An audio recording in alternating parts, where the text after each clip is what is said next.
சகலருடைய பாவத்தையும் மன்னிக்க ஒரு பரிசுத்தமான ரத்தம் தேவைப்பட்டது. இதெல்லாம் முந்தின ஏற்பாட்டின் காலத்துல மிருகத்துடைய ரத்தத்திற்கு கொடுத்து மனுஷன் ரட்சிக்கப்பட்டான். அதனாலதான் அப்படியே இருக்கான். ஆனா நீங்க நானும் பாக்கியவதிகள். உனக்காக எனக்காக ஆட்டுக்குட்டியானவரை கீழே இறங்கி வந்து தன்னுடைய சொந்த ரத்தத்தை கொடுத்து விலையில்லாமல் மீட்டிருக்கிறார். ஆகையால உனக்கு எனக்கு தேவனை தவிர வேற எந்த தெய்வமும் இல்லை. அவர்தான் பரிசுத்த தெய்வம். அவர்தான் உனக்காக மேலிருந்து கீழே இறங்கினவர். அவர்தான் தன்னுடைய ஜீவனையை உனக்காக கொடுத்தார். நல்ல மேய்ப்பன் தன் ஆடுகளுக்காக ஜீவனையே கொடுக்கிறான். அவர் நல்ல மேய்ப்பன். நீ ஆடுகளா இருக்கிற, உனக்காக எனக்காக ஜீவனை கொடுத்து மீட்டு எடுத்திருக்கிறார். எந்த புறாவுடைய ரத்தம் உன்னை ரட்சிக்கப்பட வைக்கல, எந்த ஆட்டுடைய ரத்தம் உன்னை ரட்சிக்கப்பட வைக்கல, எந்த கன்றுக்குட்டியுடைய ரத்தம் உன்னை ரட்சிக்கப்பட வைக்கல. சக மனுஷனா பூமியில வாழ்ந்து உனக்காக எனக்காக அடிக்கப்பட்டு அவமானப்பட்டு அசிங்கப்பட்டு மரித்து சொந்த ரத்தத்தை சிந்தி 3ஆம் நாள் உயிர்த்தெழுந்து நீயும் உயிர்த்தெழுவாய் என்னோடு கூட. அல்லேலூயா. அந்த நம்பிக்கையை கொடுத்து சென்றிருக்கிற உன்னதமான தெய்வம் இயேசு கிறிஸ்து. அவரை நேசிக்க வந்திருக்கிற. அப்ப எந்த பயம் இருக்கணும், எவ்வளவு பக்தி இருக்கணும், எவ்வளவு வைராக்கியம் இருக்கணும். கர்த்தர் எனக்காக யாவையும் செய்து முடித்தார்னு 138 சங்கீதம் 8வது வசனத்தில் சொல்லப்பட்டிருக்கிறது போல கர்த்தர் எனக்காக யாவையும் செய்து முடிச்சுட்டு போயிருக்கிறாரு. நான் அவருக்காக என்ன செய்வேன்? உனக்குள்ள நீ சிந்தி. அதனால்தான் வசனம் சொல்லப்பட்டிருக்கிறது, நம்மை நாமே நிதானித்து அறிந்தால் நாம் நியாயம் தீர்க்கப்படும். எந்த நிலையில நீ இருக்கிற, எந்த சூழ்நிலையில இருக்கிற, கர்த்தர் எந்த இடத்துல உன்னை வச்சிருக்கிறார். உன்னை நான் நிலைநிறுத்துவேன், உன் தலையை உயர்த்துவேன், சத்துருடைய பங்கை உனக்கு கொடுப்பேன், நீ ஆசீர்வாதமா இருப்பாய் என்று தேவன் சொல்லி இருக்கிறாரே. அப்ப நான் வாங்க எவ்வளவு தகுதி உள்ளவனா இருக்கணும். அல்லேலூயா. எடுத்தவர்கள் வாசிப்போம். உபாகமத்தின் புஸ்தகம் 28:9 வாசிங்க.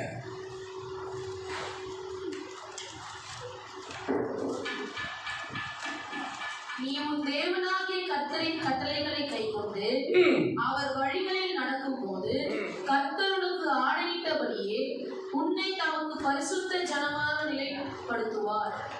உன்னை பரிசுத்த ஜனமா அவருக்கு நிலைப்படுத்தி உயர்த்தி வைத்திருக்கிறார். நீ அந்த உயர்வி அந்த நிலையை விட்டு என்ன பண்ணிடுற? கடந்து வந்துடுற. தேவன் உன்னை நிச்சயமாகவே அவர் பிரித்தெடுத்து பரிசுத்த ஜனம்னு சொல்லி உன்னை உயர்த்தி உனக்கு ஒரு ஸ்தானத்தை கொடுத்து தேவன் வைத்திருக்கிறார். ஆனா நீ என்ன பண்ணிடுற? அந்த இடத்தை விட்டு என்ன பண்ணிடுற? இறங்கிடுற மறுபடியும். ஏன்னா கண்டதே காட்சி கொண்டதே போகணும். அப்படிதான் இருக்கணும் நம்ம. அப்புறம் பார்த்துக்கலாம்.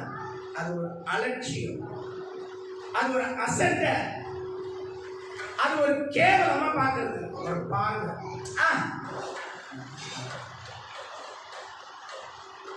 அப்படிதான் நிறைய பேர் பைபிள்ல பார்த்திருக்கிறாங்க. ஆனா யாரை நீ அசட்டையா எண்ணினியோ அவங்களதான் தேவன் உயர்த்தி வைத்திருக்கிறார். நீ என்னென்ன பாரு, உன்னை கொண்டு போய் எங்க வச்சிருக்கிறாரு? பாதாளத்தின் அடியில கொண்டு போய் வச்சார். நிறைய விஷயங்கள் பைபிள் தெளிவுபடுத்துறோம். நிறைய விஷயங்கள் தேவன் உனக்கு வெளிப்படையாகவே பேசுவார். உன்னோட கூட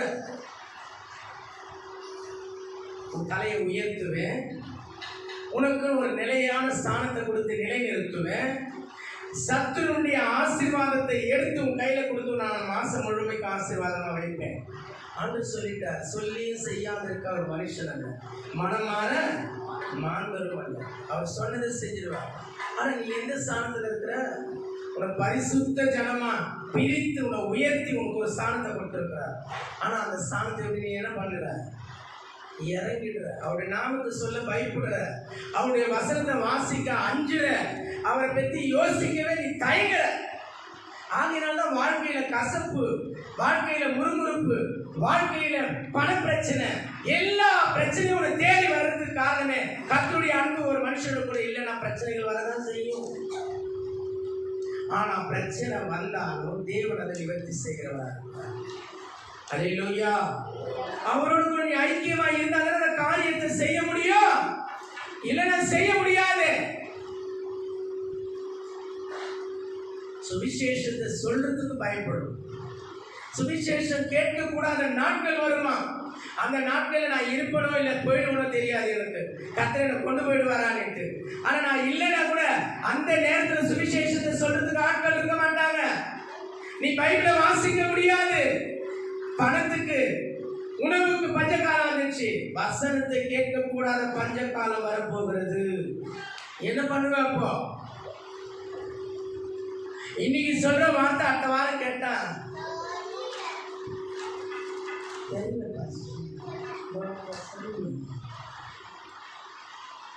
அப்ப வசனம் கேட்க கூடாத பஞ்சகாலம் வரும் பொழுது உன் இருதயத்துக்குள்ள 1000 வசனம் இருக்கணும். அப்படி அந்த வசனத்தை ஒண்ணுன்னா சொல்லி சொல்லி தேவனை துதிக்கணும். அப்பதான் தேவன் பிரியப்படுவார். ஓ, உண்மையும் உத்தமம் உள்ள விசுவாசியாய் இருக்கு, பிரயோஜனம் உள்ள ஒரு பாத்திரமாய் காணப்படுகிறது. கர்த்தர் அங்கீகரிக்கணும், ஒண்ணு கர்த்தர் முத்திரை போடணும். அதுக்குதான் இங்க வந்து உட்கார்ந்து இருக்கிறார். வேற யாரும் உன்னை அங்கீகரிக்க முடியாது, யாரும் உன்னை முத்திரிக்க முடியாது. அவனாலதான் உனக்கு ரட்சிப்பு வந்தது, அவராலதான் உனக்கு கிருபை கிடைச்சிருக்குது, அவராலதான் உனக்கு இரக்கத்தின் ஐஸ்வரியத்தை கொடுத்திருக்கிறார், அவராலதான் இன்னைக்கு ஜீவனோட உட்கார்ந்து இருக்கிறார். கொடுக்கவும் எடுக்கவும் சகல அதிகாரம் பொருந்திய தெய்வம் இயேசு கிறிஸ்து. நினைச்சா விட்டு கொடுப்பாரு, தேவை இல்லை, காரியம் முடிஞ்சிடுச்சு, இது இனி பூமிக்கு தேவையில்லைன்னா டக்குன்னு எடுத்துட்டு வராங்க. நீ ஒன்னும் பண்ண முடியாது. எதை சொல்லி நீ அழ முடியாது, எதை சொல்லி நீ அதை திரும்ப வாங்கவும் முடியாது. மன உருக்கத்தோடு நீ நின்னா கர்த்தர் எல்லா காரியங்களிலிருந்து விடுதலையாக்க வல்லவராக. அல்லேலூயா. பயம் வேணும். தேவ மனுஷனா வாழ்வதற்கு பயம் தேவை. எடுத்தவர்கள் வாசிப்போம். 2 நாளாகமத்தின் புஸ்தகம் 20:20 வாசிங்க. 2 நாளாகமும் 20ஆம் அதிகாரம் 20வது வசனம்.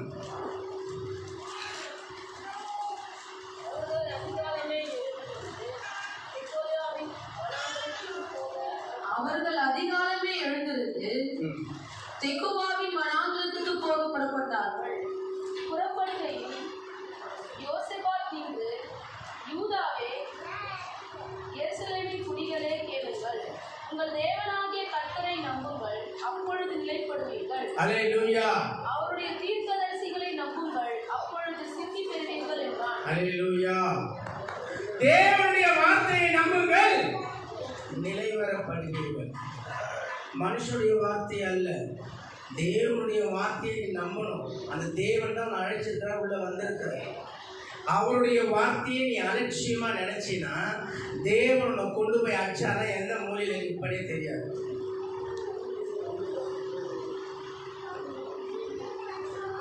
புரியுதா?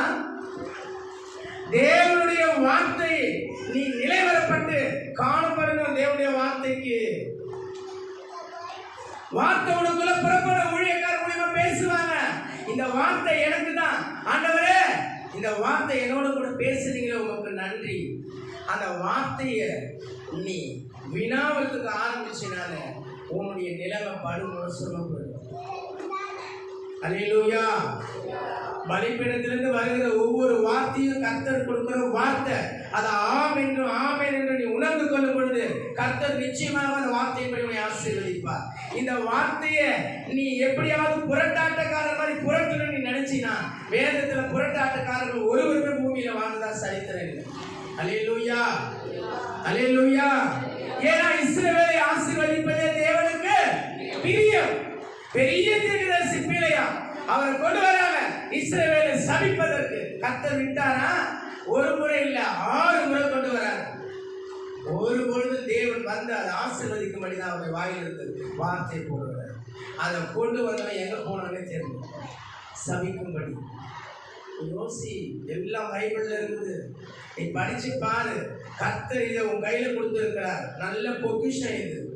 எந்த சொத்து சுகம் இல்லைன்னா கூட இது உங்க கையில கொடுத்துருக்கிறார். இதுதான் உனக்கு சொத்து, இதுதான் உனக்கு சுதந்திரம், இதுதான் உங்க வாழ்க்கை, இதுதான் உன்னுடைய கடைசி முடிவு வரைக்கும் ஓட்டத்தை இதெல்லாம் கொடுத்துருக்கிறார் உங்க கையில. இதை நீ நேசிக்காம போயிட்டு அசதியா இருந்த சாபத்தை தான் நீ தலை மேல சுமக்க முடியும். வசனம் அப்படிதான் சொல்லுது. வாழ்நாள் முழுவதும் நீ நல்லா இருக்கிற மாதிரி தான் இருக்கும். வாழ்நாளே இல்லாத அளவுக்கு தேவன் மாற்றிடுவார். அல்லேலூயா. கர்த்தர் பெரிய காரியத்தை செய்து முடிச்சிருக்கிறவரா இருக்கிறார் உனக்காக எனக்காக. ஏன்னா அவருடைய ஜீவனையை கீழே ஒப்பு கொடுத்திருக்கிறார். நீ உன்னையும் பெரிய காரியத்தை ஆண்டவருக்காக செஞ்சிடல. தேவன் சிருஷ்டித்த சிருஷ்டிப்பு பாவம் அதுக்குள்ள நுழைஞ்சிருச்சு. ஆதாம் ஏவாளும் பண்ண காரியம் இனி எந்த காளைகளும் ஆட்டுக்கடாக்களும் புறாக்களும் எதுவும் நிவர்த்தி செய்ய முடியாது. பாவம் உலகத்துல பெருகிடுச்சு. நான் தான் கீழே இறங்கணும். இறங்கி உனக்காக எனக்காக தன்னுடைய ஜீவனையே கொடுத்த ஜீவாதிபதி. ஒரு நாளும் அவரை நீ அசதியா என்ன பைபிள் என்ன சொல்லுது அதன்படிதான் உனக்கு நடக்கும். எடுத்தவர்கள் வாசிப்போம். வேதத்தில் சில மனுஷர்களை பார்க்கலாம். 2 சாமுவேலின் புஸ்தகம் 7:12 வாசிக்க.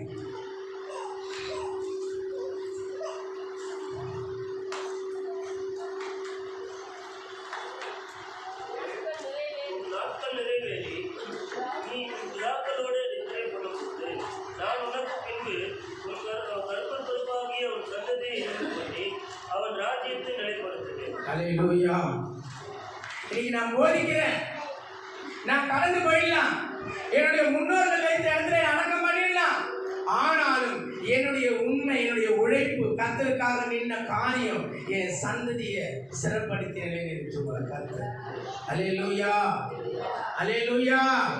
நீ நினைக்கிற நம்மளோட அது கடந்து போயிட இல்ல. நீ செய்கிற எல்லா காரியங்களும் கர்த்தருக்காக அது அப்படியே உன்னுடைய சந்ததியாக தலைமுறை மீது தேவன் வைத்து ஆசீர்வதிப்பார். அல்லேலூயா, அல்லேலூயா. நீ ஒருத்தர் செடியா நிற்கும் பொழுது கர்த்தர் உன் சந்ததியை தேவன் ஆசீர்வாதமாக மாற்றி கொடுப்பார். அல்லேலூயா, அல்லேலூயா, அல்லேலூயா. எல்லா உறவுகளும் அப்படிதான். நம்ம கெட்டு போயிடுவோமா? பணம் இருந்தா பணம் இல்லாத சகோதரனை பார்த்து கூட பிறந்தவன் ஒரு கேவலமா நினைப்பான். ஒரு அது என்ன சொல்றது ஒண்ணுமே புரியல. அது ஒரு விதமான ஒரு மன அழுத்தத்தை கொடுக்கும் அந்த மனுஷனுக்கு. ஏன்னா அதெல்லாம் கடந்து வந்திருக்கிறேன் நான். அப்படி ஒரு கேவலமான ஒரு பார்வை. ஆனாலும் கர்த்தர் உன்னோடு கூட இருந்தாருன்னா உன் தலையை அவர்களுக்கு மத்தியில் உயர்த்துவார். உன் தேவன் கொடுத்த ஸ்தானத்தில் நிலைநிறுத்துவார். அல்லேலூயா, அல்லேலூயா. இன்னைக்கு எல்லாரும் விட கர்த்தர் உயர்வாக தான் இருந்துச்சு. அல்லேலூயா, அல்லேலூயா. பணம், காசு, அந்தஸ்து, ஆசி எதுவுமே அவங்களுக்கு பிரயோஜனப்படல. எதுவுமே இல்லாத பிளாட்பார்த்து மேல ₹1 இட்லி வித்து தான் என் பிள்ளைய 4 டிகிரி கொடுத்துருச்சு. அல்லேலூயா.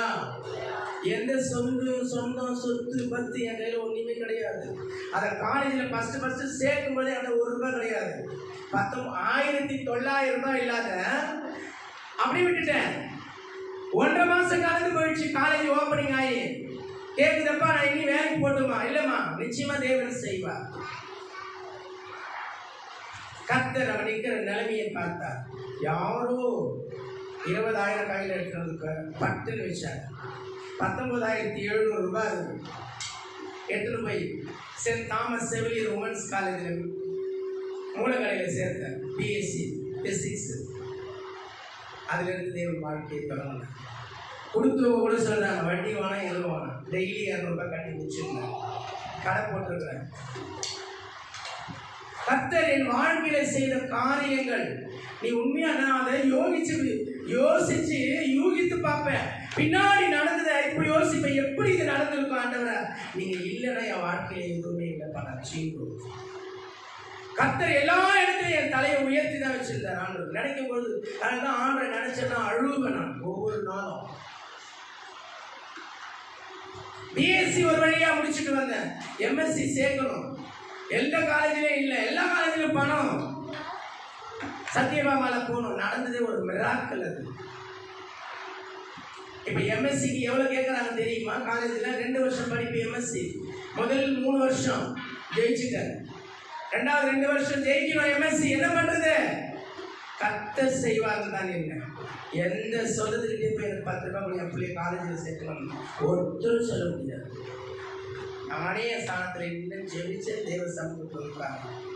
சத்தியபாமா எவ்வளவு பெரிய காலேஜ் தெரியுமா? அப்பவே கேட்டாங்க 1.5 லட்சம் ரூபாய் பஸ் ஃபீஸோட சேர்த்து, ஃபுட்டோட ஃபீஸ் எல்லாமே சேர்த்து 1.5 லட்சம் ரூபாய் ஒரு செமஸ்டருக்கு. 2 வருஷம் என்ன ஆகும்? 6 லட்சம் ரூபாய் எனக்கு வேணும். கையில் பேக் எடுத்து வெளியே வந்துட்டேன். மறுபடியும் ஜேபிஆர் பொண்ணு கூப்பிட்டு உட்கார வச்சு எவ்வளோதான் உங்களால் முடியும்? வெறும் 25,000 ஒரு செமஸ்டருக்கு என்னால் கட்ட முடியும். அதுதான் என்னுடைய வருமானம்.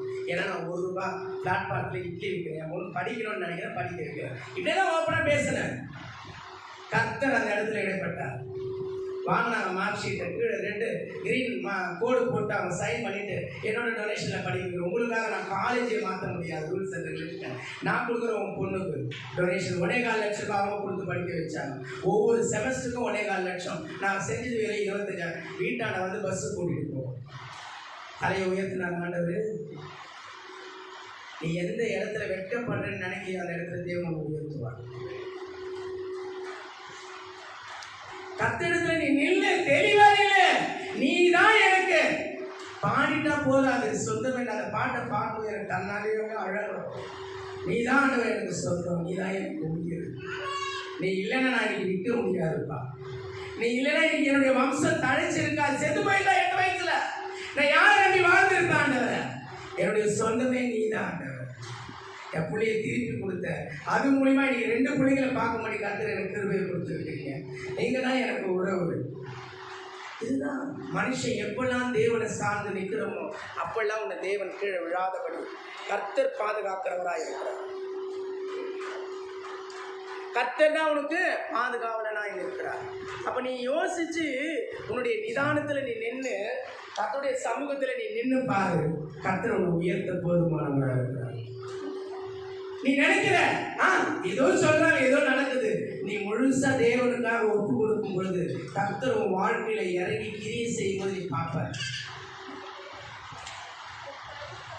இன்னைக்கு கர்த்தர் நல்ல ஒரு நிலைமையில தேவனை வைத்திருக்கிறார். அல்லேலூயா, அல்லேலூயா. இந்த 56 வயசுல கூட ஒரு 25,000 சம்பாதிக்கும்படி கர்த்தர் கிருபை கொடுத்திருக்கிறார்.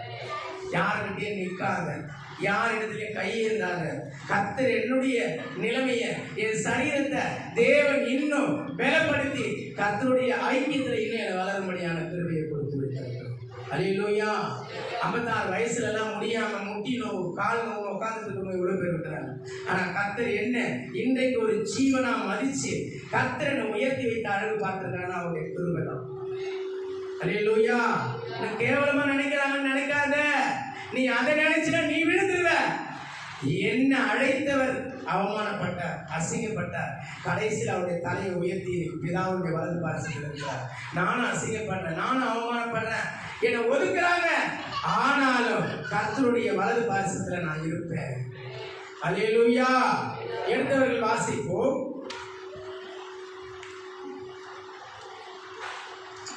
சங்கீதங்களின் புஸ்தகம் 89:4 வாசிங்க.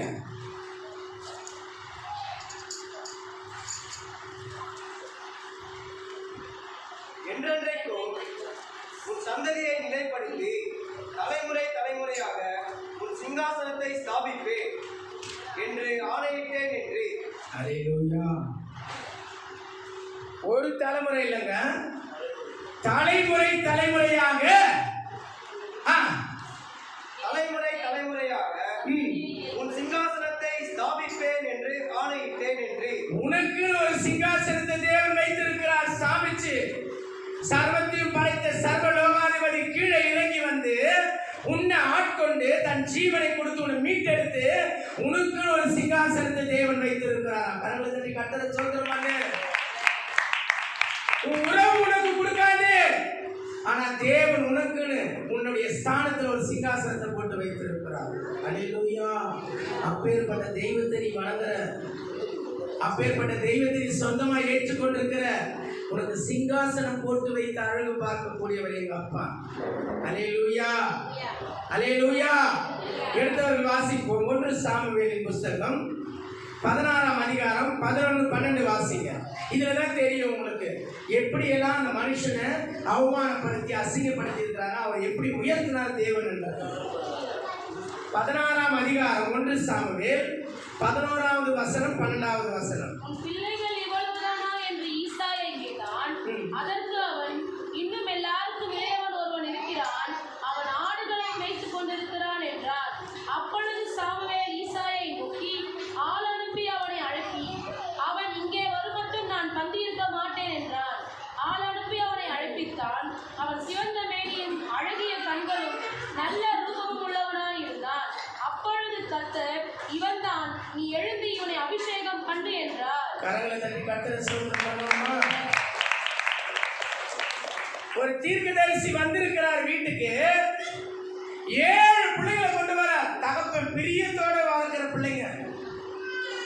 பெற்றெடுத்த தகப்பன் கிட்டே எவ்வளவு பிரிவினை இருக்குது பாருங்க. அவர் தான் பெற்றார் அந்த பிள்ளையும். அவர்கிட்ட என்ன இருக்குது? பிரிவினை காணப்படுது. இந்த காலகட்டத்தில் பெற்ற தாய் தகப்பனோட பிரிவினை காணப்படும். ஆனா பிரிவினை இல்லாத ஒரே ஒரு தகப்பன் இயேசு கிறிஸ்து மாத்திரமே. அல்லேலூயா. எந்த சூழ்நிலையில நீ இருந்தாலும் உன்னை கட்டி அணைத்து தழுவக்கூடிய ஒரு பெரிய ஒரு அவர் தான் இயேசு கிறிஸ்து.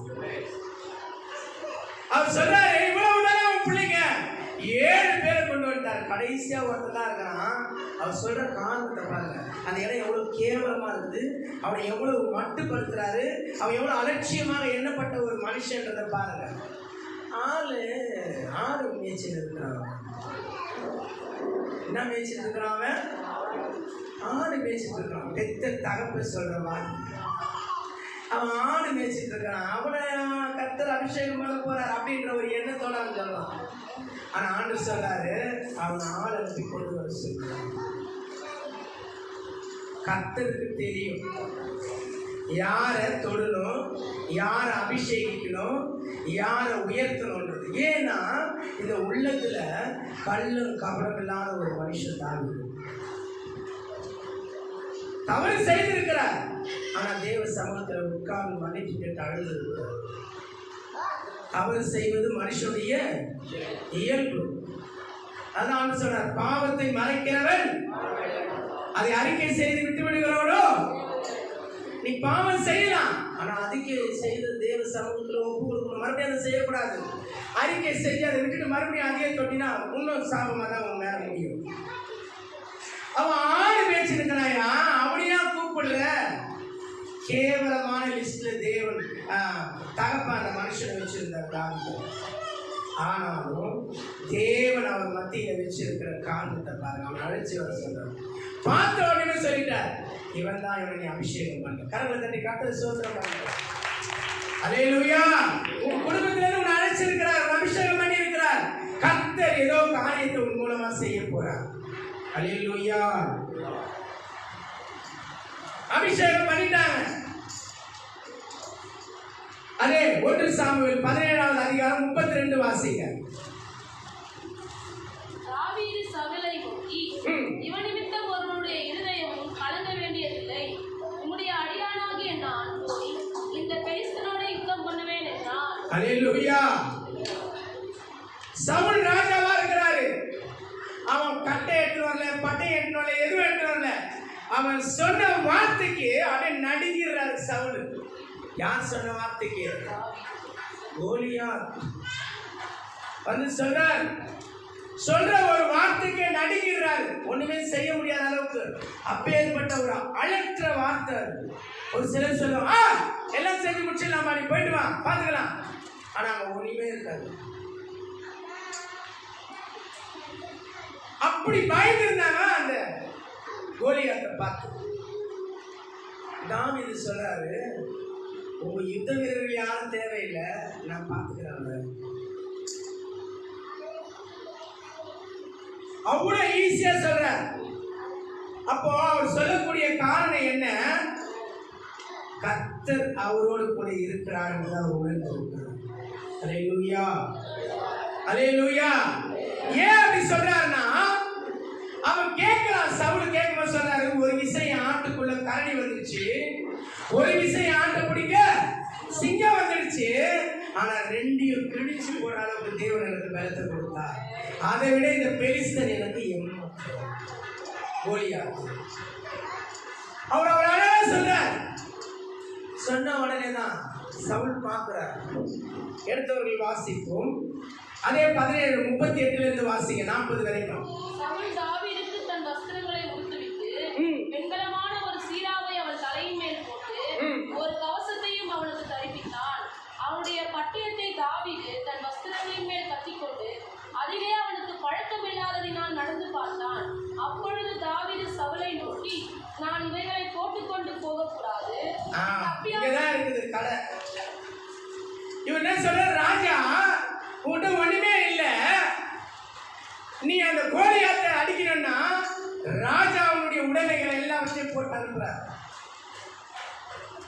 யாருடைய உதவியிலையும் உன் சத்துருவை நீ மேற்கொள்ள முடியாது.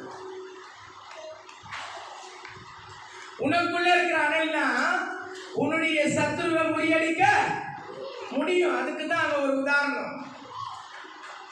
தாவீதும் போட்டுட்டு நடந்து பார்க்கிறார். இதெல்லாம் வேலைக்கு ஆகாது. ஆவியானவர் எங்க உண்டோ, அப்ப ஆவியானவர் என் கூட இருக்கிறாரியா? என்னைக்கு தாவீதுக்கு அபிஷேகம் பண்ணப்பட்டதோ சவுலை விட்டு அந்த ஆவி தாவீது மேல இறங்கிடுச்சு. வசனம் தான் சொல்லுது. அப்ப அந்த ஆவியானவர் என் கூட இருக்கிறார். உன்னுடைய பட்டயத்தினால அவனை வீழ்த்த முடியாது, உன்னுடைய வெண்கல கவசத்தினால அவனை வீழ்த்த முடியாது. என்னோடு கூட இருக்கிற ஆவியானவர் அவனை வீழ்த்த வல்லமை உள்ளவர். அவன் பாருங்க, அந்த சின்ன வயசுல எந்த அளவுக்கு தேவனை நம்பி இருக்கிறார், எந்த அளவுக்கு அந்த தாவீதுக்கு கர்த்தர் பேர்ல ஒரு நம்பிக்கை இருக்குது பாருங்க. இதெல்லாத்தையும் கழட்டி போட்டார். வாசிங்க. அபியாசம் எனக்கு இல்லை என்று சொல்லி அவைகளை களைத்து போட்டு நான் எடுத்து போட்டான். தடியை கையில பிடித்து என்ன எடுத்துக்கிறாருங்க? நல்லா பாருங்க, இந்த வசனத்தை உத்து கேளுங்க, காது கொடுத்து. தன்னுடைய தடி தன்னுடையது, அவனுடைய தடி அது. ஆற்றில் இருக்கிற 5 கூழாங்கற்களை தெரிந்து கொண்டு என்ன எடுத்தாருமா? அவனை கேவலமா நினைச்சாங்க. இன்னைக்கு கர்த்தர் அந்த மனுஷனை எப்படி உயர்த்துறார் பாருங்க. 5 கூழாங்கற்களை எடுக்கிறாரு. அவைகளை மேய்ப்பதற்குரிய தன்னுடைய அடைப்பையிலே போட்டு, தன்னுடைய அடைப்பை நல்லா வாசிக்கணும். தன்னுடைய தடி, ஆற்றில் இருக்கிற 5 கூழாங்கல், தன்னுடைய அடைப்பையில் அதை போடுறார். தன்னுடைய அடைப்பை நல்லா யோசி. பாஸ்டருடைய அடைப்பையில போடல.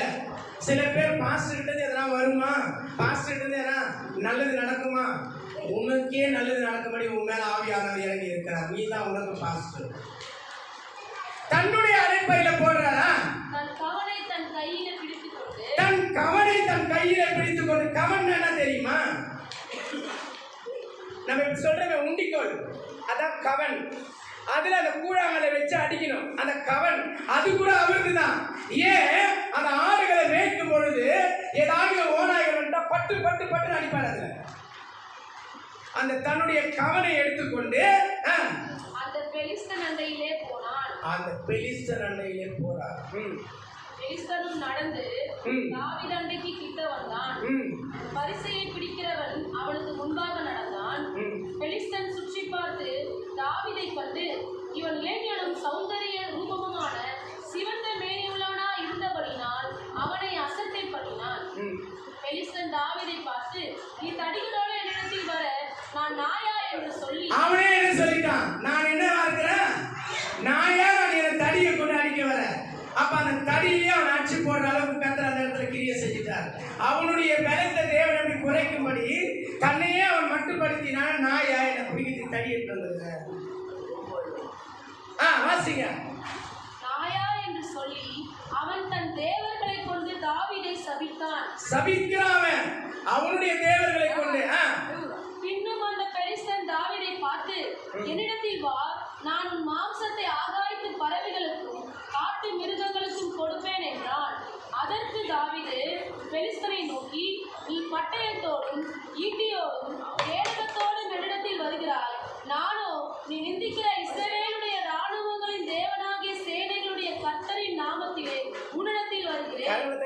சோத்திரம் பண்ணான். அவன் பட்டயத்தோடு ஈட்டியோடு எல்லா விதமான பொருளோடு தாவீது கிட்ட வரான். நம்முடைய தேவனை சபிச்சுட்டு. ஆனா இவர் என்ன சொல்றாரு, என்கிட்ட எதுவுமே இல்லை, நீ நிந்திக்கிற தேவனுடைய நாமத்தை கொண்டு உன் பக்கத்துல நான் வரணும். அல்லேலூயா. அவன் பார்க்கணும், எல்லாம் அவருடையதுதான்.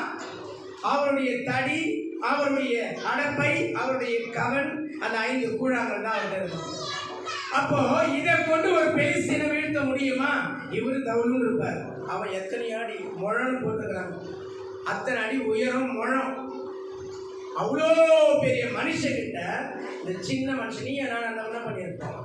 இது ஒன்றும் சாத்தியம் இல்லைப்பா, இது நடக்காது. அப்படிதான் நமக்கு வருகிற எல்லா காரியத்தையும் நம்ம பார்க்கிறோம். பெலிஸ்தனை போல பெருசா இருக்குது, இதை என்னால செய்ய முடியாது, நடத்த முடியாது. ஆனா பெலிஸ்தனை காட்டிலும் வசனம் சொல்லுது, உலகத்தில் இருப்பவனை பார்க்கிலும் உங்களில் இருப்பவர் பெரியவர். அவரு தான் நினைச்சாரு தாவீது ராஜா. வாசிமா. இன்றைய தினம் கர்த்தர் உன்னை என் கையில் ஒப்புக் கொடுப்பார். நான் உன்னை கொன்று உன் தலையை உன்னை விட்டு வாங்கி பெலிஸ்தருடைய பாளையத்தின் பிணங்களை இன்றைய தினம் ஆகாயத்து பறவைகளுக்கும் பூமியின் காட்டு மிருகங்களுக்கும் கொடுப்பேன். அதனால் இஸ்ரவேலில் தேவன் ஒருவர் உண்டு என்று உலோகத்தார் எல்லாரும் அறிந்து கொள்ளுவார்கள். அவன் சொன்ன வார்த்தையை இவரும் திருப்பி சொல்றாரு. ஆனா நடந்தது என்ன? அவன் சொன்னது நடக்கல, தாவீது சொன்னதுதான் தேவன் நடத்தி வைத்தார். அல்லேலூயா, அல்லேலூயா, அல்லேலூயா. வாசிங்க 51 வரைக்கும் வாசிமா. கர்த்தர் பட்டயத்தினாலும் ஈட்டியினாலும் ரட்சிக்கிறவர் அல்ல என்று இந்த ஜனக்கூட்டம் எல்லாம் அறிந்து கொள்ளும். யுத்தம் கர்த்தருடையது, அவர் உங்களை எங்கள் கையில் ஒப்புக் கொடுப்பார் என்றான்.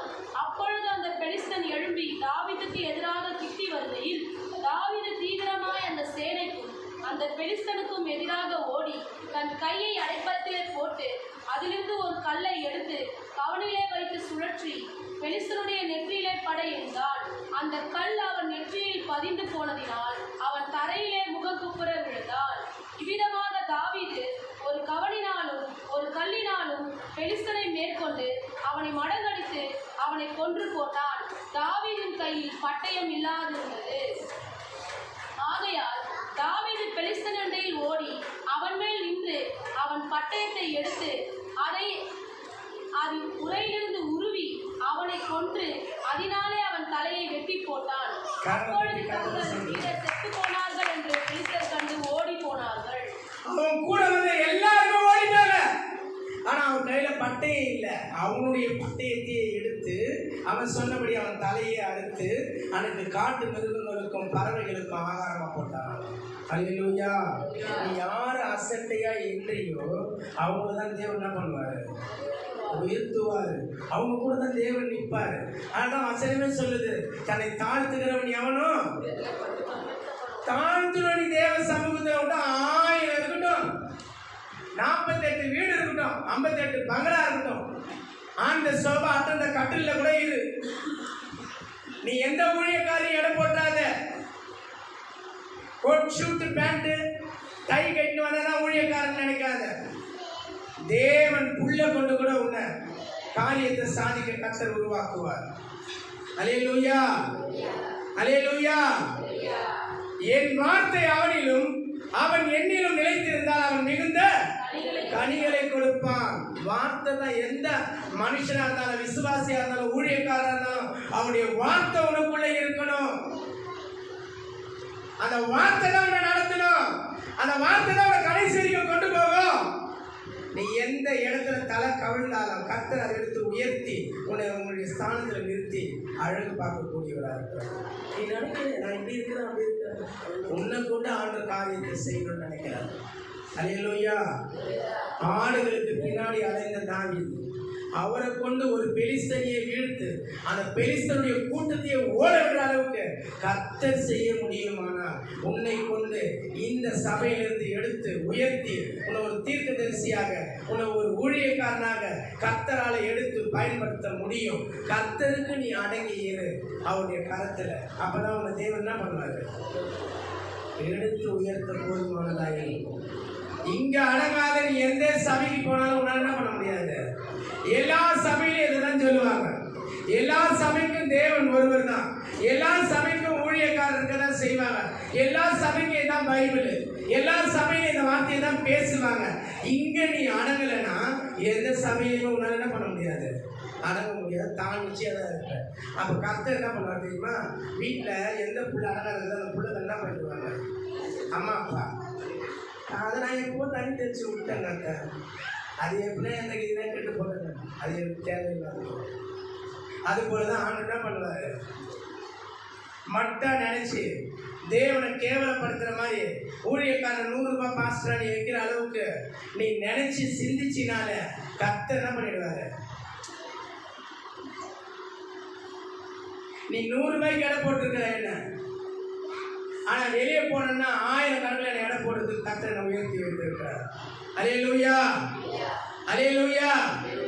ஒரு சபையில மெசேஜ் கொடுத்துட்டு கீழே இறங்கினா 5000 ரூபாய் இருக்கும் அந்த கவர்ல. அந்த அளவுக்கு தேவன் உயர்த்தி வச்சிருக்கிறார்.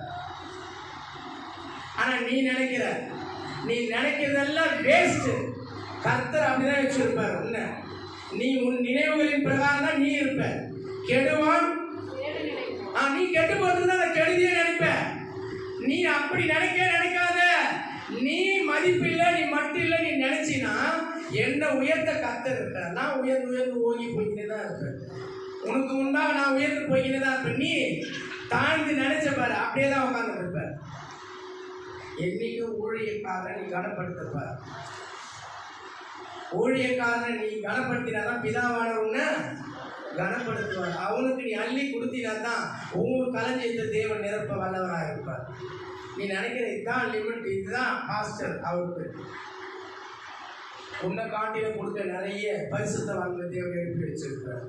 இதை விட்டு அப்படி தாண்டி ஒரு நேரத்தில் செஞ்சோம்னா ஊழியம் 1 மாசம் தாங்குற அளவு கூட கர்த்தரை உயர்த்தி வைத்திருக்கிறார். அல்லேலூயா. வெளியே சொல்ல மாட்டேன் எதையும். அப்படி தாண்டி வெளியே போனேன்னா நிறைய, ஆனாலும் கர்த்தருடைய உத்தரவு இல்லாம போக மாட்டேன். போனோன்னு எனக்குள்ள ஆவியானவர் பேசுனா தோணுனாதான் அந்த சபை உள்ளவங்க காலை வைப்பேன். ஆனா வச்சேன்னா சும்மா வர மாட்டேன். ஆசீர்வாதத்தோட தான் கர்த்தரை அனுப்பி வைப்பேன். அப்படி உயர்த்தி வச்சிருப்பேன். நீ போடுற கணக்கெல்லாம் வேற. அதான் சொன்னார், உன் நினைவுகள் என் நினைவுகள் அல்ல, உன் வழிகள் என் வழிகள் அல்ல. அப்படிதான் கணக்கு போட்டாங்க. 51 பாஸ்டர் போகணும் மலேசியாவுக்கு, போதகர் பள்ளியில படிச்சோம். 45 நாள் 85,000 ரூபாய் கட்டி போகணும். எல்லாரும் அப்படிதான் நினைச்சிட்டு இருந்தாங்க. நான் யார் சைடு திரும்ப மாட்டேன். நான் மட்டும் தனி என்னுடைய அறையிலேயே நான் இருப்பேன், ஜெபிப்பேன், உட்காருவேன், ஏஞ்சிக்குவேன், பார்ப்பேன். அவர் பெரியவர் வந்தாருன்னா அவர் கூட எங்கேயாவது வெளியே கொண்டுட்டு போறாருன்னா கொண்டுட்டு போவேன். டைமுக்கு கீழே இறங்க சாப்பிட்றதுக்கு அப்படியே இறங்க சாத்திருக்கேன். அப்படிதான் இருந்தேன். கடைசியில வருஷத்துக்கு 3 வருஷத்துக்கு ஒரு முறை தான் அங்க இரவு ஜெபம் நடக்கும். அவ்வளோ பெரிய சபை அது. ஈப்போ பட்டணம், மலேசியால ஈப்போன்னு ஒரு ஊர் இருக்குது. அந்த ஊர்ல லட்சக்கணக்கில் வந்து சேருவாங்க. அந்த இடத்துல பேசுறதுக்கு கர்த்தர் அந்த மனுஷன் மூலியமா பேசி என்ன ரெக்கமெண்டேஷன் பண்ணி அந்த இடத்துல ஊழியர்களை பேசுறது கர்த்தர் பேசியிருக்காங்க. நான் இப்படி நான் அப்படின்னு சொன்ன ஊழியர்கள் இங்க நிறைய பேர் இருக்கிறாங்க. என் கூட வந்து 51 பாஸ்டரை பார்த்துருந்தாங்க விஷயத்தை. அதனால யாரு கூட நான் என்ன பண்ண மாட்டேன், என்னுடைய வழியில நான் போயிட்டே இருப்பேன். என்ன அழைச்சது இதுதான், இது என்ன சொல்லுது அதன்படி செஞ்சிருவேன், இது என்ன சொல்லுது அதன்படி பண்ணிடுவேன். நீ என்ன ஏத்துக்கினாலும் சரி, நீ என்னை ஏத்துக்கிறனாலும் சரி, என்னுடைய ஆத்மாவுக்கு நான் உத்தரவாதி. எனக்குள்ள இருக்கிற ஆத்மா எனக்கு பரிசுத்தமா இருக்குதா? யாரும் என்ன பரிசுத்தத்தோட கொண்டு போக முடியாது. என்னை அழைத்தவர் உண்மை உள்ளவர். அவருக்கு நான் உண்மையா நடந்துட்டேன்னா உள்ளதை உள்ளபடி சொல், இல்லைன்னா உனக்கு ஐயோ அந்த ஐயோ எனக்கு தேவையில்லை. கரெக்டா பேசிடுவேன், கரெக்டா செஞ்சிருவேன், எல்லாத்தையும் முடிச்சுட்டு போயிட்டே இருந்தேன். நீ ஏத்துக்கினாலும் சரி ஏத்துக்கலனாலும் சரி என்ன ஏத்துக்க ஒருவர் இருக்கிறார். அல்லேலூயா. அதுக்காக தான் இந்த பூமியில என்ன அழைச்சாரு. நான் அவருக்கு உண்மையா நடக்கிறேன், அவர் என்ன அழைக்க போதுமானவராக இருக்கிறார். அல்லேலூயா. இந்த உத்தரவாதம் உனக்குள்ள வரணும். நீயே ஊழியக்காரன், நீயே எவாஞ்சலிஸ்ட், நீயே தீர்க்கதரிசி. கர்த்தர்கிட்ட ஒப்பு கொடுத்து பாரு உன் ஆத்துமாவை. கர்த்தர் உயர்த்த வல்லவராக இருக்கிறார். அல்லேலூயா. நல்லவனுக்கு எவனும் பஞ்சாயத்து தேவையே இல்லை. நல்லா இருக்கிற குடும்பத்தில் எவனும் பஞ்சாயத்துக்கு வருவானா? அவன் கரெக்டா இருக்கிற அவனுக்கே போய் பஞ்சாயத்து சொல்லணும். அப்ப பஞ்சாயத்துன்றது உனக்குள்ள வரக்கூடாது. நீ நல்லவனா நடந்துக்கோ. கர்த்தரிடத்துல தேவன் தான் சொல்றார், தேவன் நினைத்ததை மனுஷன் பிரியாதிருக்க கடவன். மனுஷன் தனிமையா இருப்பது நல்லதல்ல, அவனுக்கு ஏற்ற காலத்துல நான் ஒரு துணையை உண்டாக்குவேன். கர்த்தரால உண்டாக்கப்பட்டது. அதுல லாபமும் இருக்கும், நஷ்டமும் இருக்கும், பிரச்சனையும் இருக்கும், போராட்டம் இருக்கும், அசிங்கம் இருக்கும், அவமானம் இருக்கும், நிந்தை இருக்கும், எல்லாம் வரும். எல்லாத்தையும் சகிக்க தான் தேவ ஆவியானவர் கூட இருக்கார். கர்த்தரை கர்த்தர் ஸ்தோத்திரம்.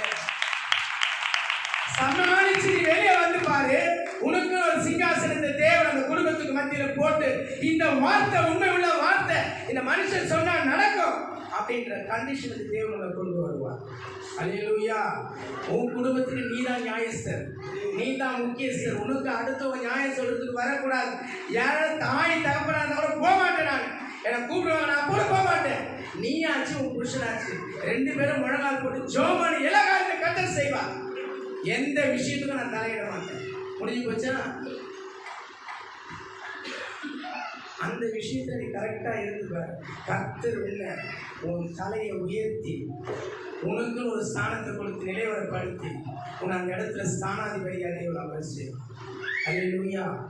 கண்களை மூடி பலா இறக்கம் கிருபை இறங்க நல்ல தகப்பனே, பிள்ளைகளை ஆசீர்வதிங்க.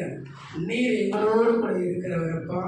உட்காரும் பொழுதும் எழுந்திருக்கும் பொழுதும் படுக்கும் பொழுதும் கர்த்தர் என்னோடு கூட இருக்கிறார் என்று தாவீது சொன்னது போல ஆண்டவரே, ஒவ்வொரு நிமிஷமும் கர்த்தர் பிள்ளைகளோடு கூட இருந்து பிள்ளைகளுடைய தலைகளை உயர்த்தி அவர்களுக்கென்று ஒரு ஸ்தானத்தை கொடுத்து நிலைவரப்படுத்தி ஆசீர்வதிக்கும்படியாக ஜெபிக்கிறோம். பெரிய காரியங்களை செய்யும் இயேசுவின் நாமத்தில் ஜெபிக்கிறோம். நல்லதுதான்.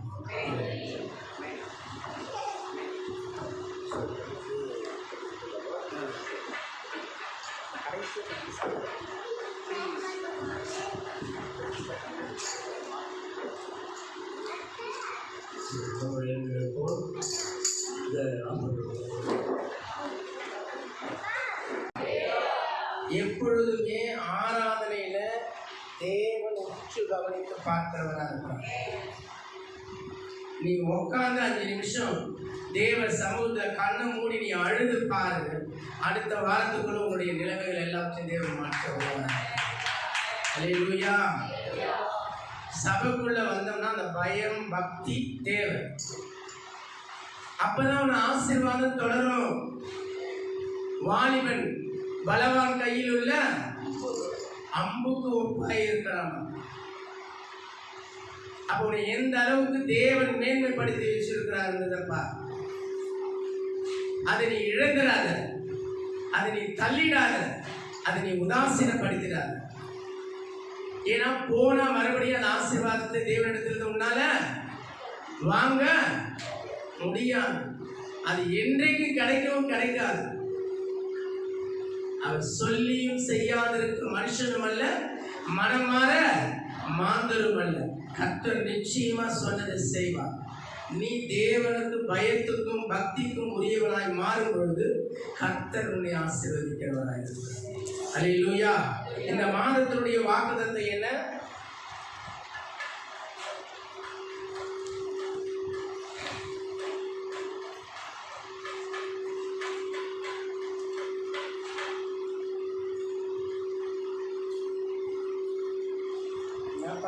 ஒன்னாம் தேதி எடுத்தீங்க, அதுலேயே நாங்கள் 4 பேர் தான் வந்தோம். அதுவும் அவசர அவசரமாக வேலைக்கு வேற ஓடிட்டோம். தெரியல பாஸ்டர்.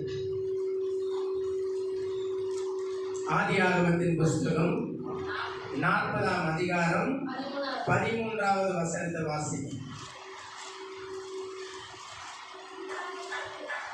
3 நாளைக்குள்ளே ஆரோன் உன் தலையை உயர்த்தி உன்னை மறுபடியும் உன் நிலையிலே நிறுத்துவார். முன்னே அவருக்கு பானம் கொடுத்து வந்த வழக்கத்தின்படி ஆரோனின் பாத்திரத்தை அவர் கையில் கொடுப்பார். அல்லேலூயா. அல்லேலூயா. இந்த வசனத்தை நல்லா கவனிச்சீங்களா? இந்த மாதம் முழுமைக்கும் அல்ல, நீ உயிரோடு இருக்கிற நாட்கள் வரைக்கும் இந்த வசனம் உனக்கு வேலை செய்யும். அல்லேலூயா. வாசிங்க. 3 நாளைக்குள்ளே இன்றைக்கு நீ பரிசுத்தப்படுத்து. 3 நாளைக்குள்ளே நீ ஆசீர்வாதத்தை காண்பாய். அப்ப 3 நாளைக்குள்ளே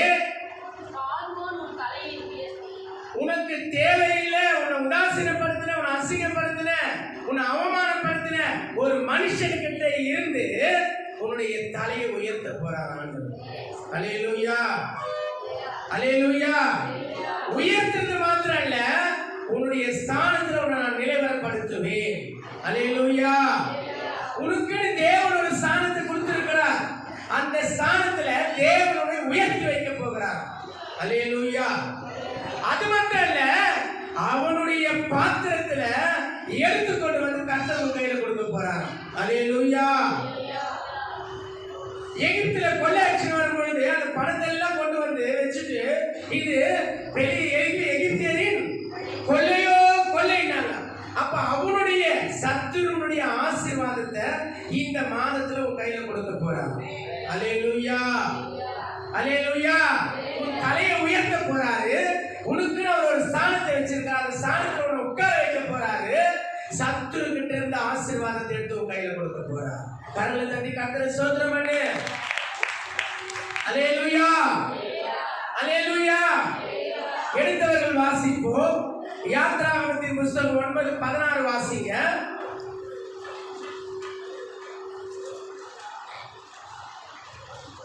என்னுடைய வல்லமையை மைக்ல வாசிங்கம்மா. என்னுடைய வல்லமையை உன்னிடத்தில் காண்பிக்கும்படியாகவும் என் நாமம் பூமியில் எங்கும் பிரஸ்தாபமாகும்படியாகவும் உன்னை நிறுத்தினேன். அல்லேலூயா. உன்கிட்ட இருந்து தேவனுடைய நாமம் விளங்கும்படி உன்னை உயர்த்தி நிலைவரப்படுத்த போறார்.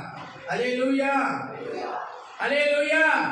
எங்க பாஸ்டர் கையை தட்டி ஆராதிக்கிறதுக்கே என்னால முடியல, உங்களுடைய நாமத்தை நான் எங்க இருந்து போய் வெளியே சுவிசேஷமா சொல்ல போறேன்? என்னால முடியாது. முழுகினவன் முழுவதும் முழுசா தேவனுக்கு ஒப்பு கொடுத்தினா நிச்சயமா அவருடைய நாமத்தை நீ எல்லா இடத்துலயும் பிரஸ்தாபப்படுத்த முடியும். அல்லேலூயா. என்னத்தை அப்படி வெட்டி முடிக்க போற? கோடாலி எப்படி மரத்தை வெட்டினான்னு சொல்றாரு இல்லையே. இயேசு நல்லவர், இயேசு வல்லவர்மா. என்னுடைய வாழ்க்கையில் ஆண்டு இடைப்பட்டார், எனக்கு நல்லது செஞ்சிருக்கிறார். வந்து பாரு, எவ்வளவு தெய்வத்தை நீயும் வணங்கி இருக்கலாம். இயேசு கிறிஸ்து நல்லவரா இருக்கிறார். என் வாழ்க்கையை மாற்றினவர் உன் வாழ்க்கையை மாற்றுவார். இன்னைக்கு சமாதானத்தோட இருக்கிறேன், இன்னைக்கு சந்தோஷத்தோட இருக்கிறேன். இன்னைக்கு யார் கையும் நான் எதிர்பார்க்கல, என் காலில் நான் நின்றுட்டு இருக்கிறேன். ஒரு காலத்துல யாராவது கொடுப்பாங்களான்னு எதிர்பார்த்தேன். இன்றைக்கு கர்த்தரை நம்பிக்கை குலுக்கி ஆசீர்வாதமா நிறைவுபடுத்தி வைத்திருக்கிறார். இதுதான் அவருடைய நாமத்தை சொல்ல போற. இதை சொல்றதுக்கே உன்னால முடியலன்னா அப்படி எந்த இடத்துல தேவன் உன்னை வைப்பாருன்றதை நீ யோசிச்சுப்பார்.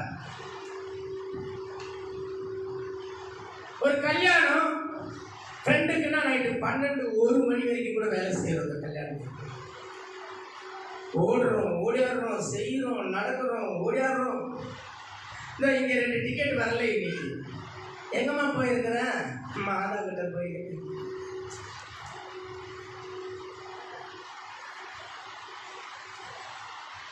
என்னது சொல்றது? அவர் சொல்லுகிற